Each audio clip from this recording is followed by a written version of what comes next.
10 წელია. როდესაც კაი სიტუაცია იქნება საქართველოში. ან ჩართული სოციალურ და პოლიტიკურ სიტუაციებში ის პროცესებში უყურებ, ვადევნებ თვალყურს. და როგორი ჩვენთვის მაგალითად მომავალს იქ ვერ ვხედავ. დემოკრატია არსებობს, გაქვთ დემოკრატია? არა, რა თქმა უნდა.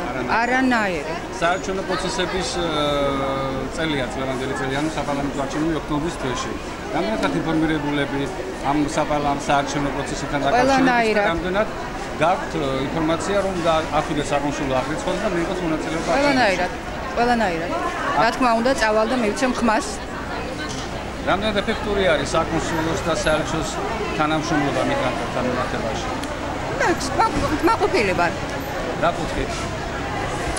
თუ რამე რა გჭირდება, გაჭირდება რა საბუთებთან დაკავშირებით რაღაც გაუსაგებია საკონსულოს სამუშაო დღეები და საათები, იმიტომ რომ დაახლოებით 80% ხალხი ოჯახებში ცოტა რთულია, ხო, იმიტომ რომ მუშაობს ჩვენ ახლა სხვადასხვა დროს მუშაობს ყველა.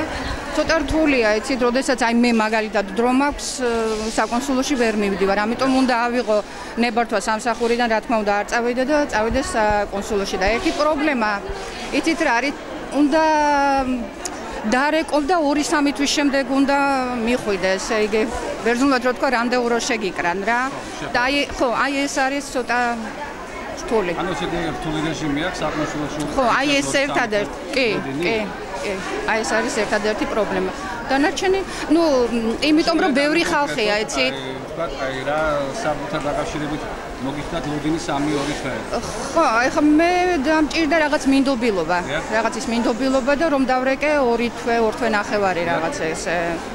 და მე წავედი 2 თვე ნახევრის შემდეგ გარკვეული დღე, გარკვეული საათი რა თქმა უნდა და მივედი და მიმიღეს. ეს მოწესრიგებულია. მაგრამ იმდენად ბევრი ხალხი მიდის იმ საკონსულოში, რომ თვითონაც მე მგონი ვერ აუდიან რიგია, რომ თქვა ასე რა. გასაგებია. არაფერს.